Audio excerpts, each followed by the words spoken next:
नमस्कार साथियों जनवरी का महीना चल रहा है और इस समय बहुत अधिक ठंड चल रही है। हम लोग उत्तर भारत में रह रहे हैं और हम देख रहे हैं कि बहुत अधिक ठंड इस समय चल रही है और पौधों को भी इस समय ठंडा लग रहा है। देखिए, हमारा जो नींबू का पौधा है, इसमें कहीं पर आपको दिखाई दे रहे होंगे कि फूल आ गए हैं और कहीं कहीं नींबू आ गए हैं। तो ऐसे में अब आपको जनवरी महीने में बहुत ज़रूरी कुछ काम करने हैं, जिससे कि आपका जो नींबू का पौधा जो है वो फूलों से और नींबू से लद जाए।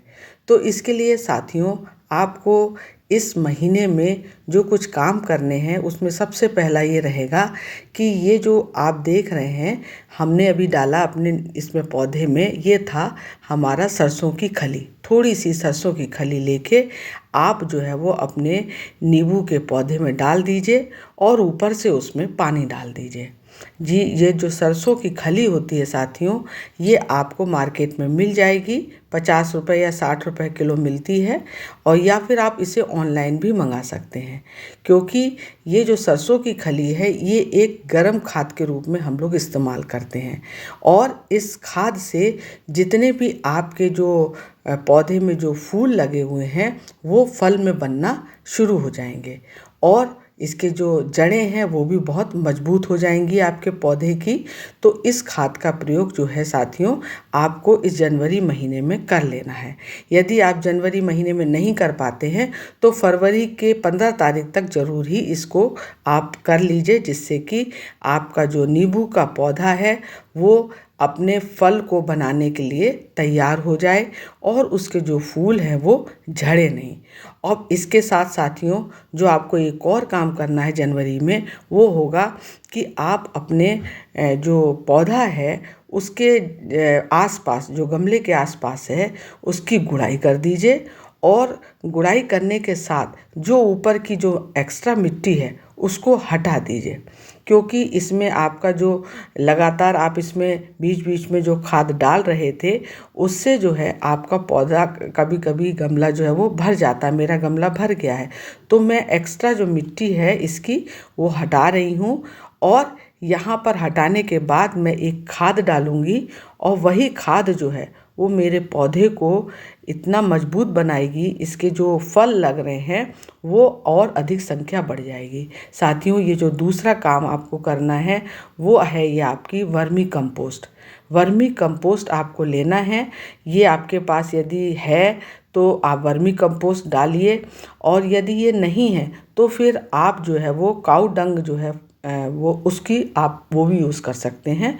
ये दोनों ही खाद इस समय आपको करीब, इसकी संख्या थोड़ा मात्रा ज़्यादा लीजिएगा, लगभग एक छोटी जो प्लेट है इतना मात्रा ले लीजिए, और अपने जो नींबू का पौधा है उसकी जो है वो जड़ के पास मत करिएगा साथियों, थोड़ा जड़ से दूर हो करके इसको आप चारों तरफ से मिट्टी हटा लीजिएगा, और मिट्टी को हटा करके उसमें आप फिर ये अपनी इसको डालिए फर्टिलाइज़र को, और उस फर्टिलाइज़र को डालने के बाद आपको मिट्टी से इसको भर दीजिएगा, और इसमें ये देख लीजिएगा कि कोई आपके पौधे में कोई खरपतवार भी ना रहे। नींबू के जो भी आप खाद दे रहे हैं वो आपका पौधा ही इस्तेमाल करे, और दूसरा उसमें खरपतवार ना पैदा हो पाए।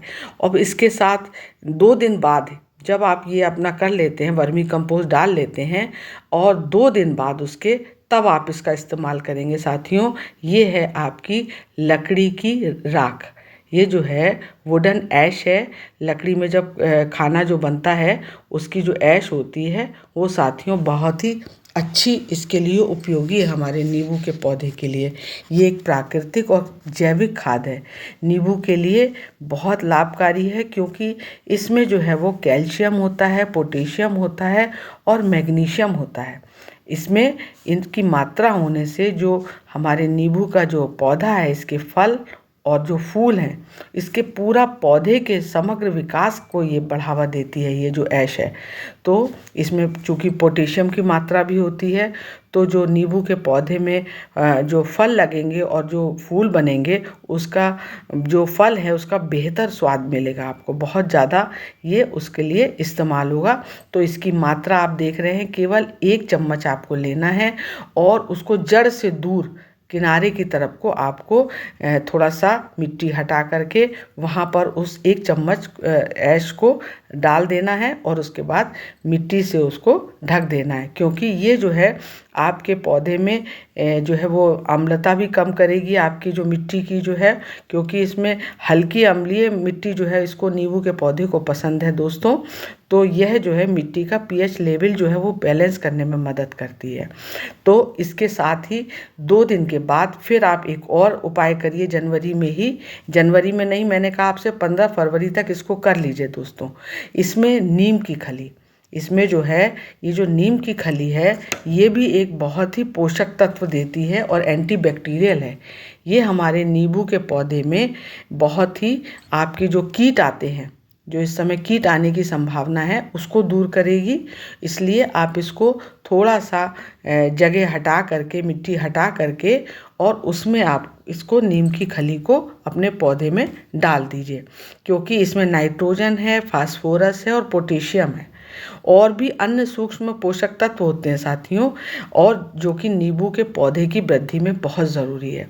और ये खाद डालने के बाद फिर आप इसमें पानी डाल दीजिए, जिससे कि जो भी तत्व हैं वो इसके पानी में जा करके इसकी जड़ों तक पहुंच जाएं और आपका नींबू का जो पौधा है वो फूलों से और फलों से लद जाए। तो जानकारी पसंद आए साथियों तो आपका धन्यवाद।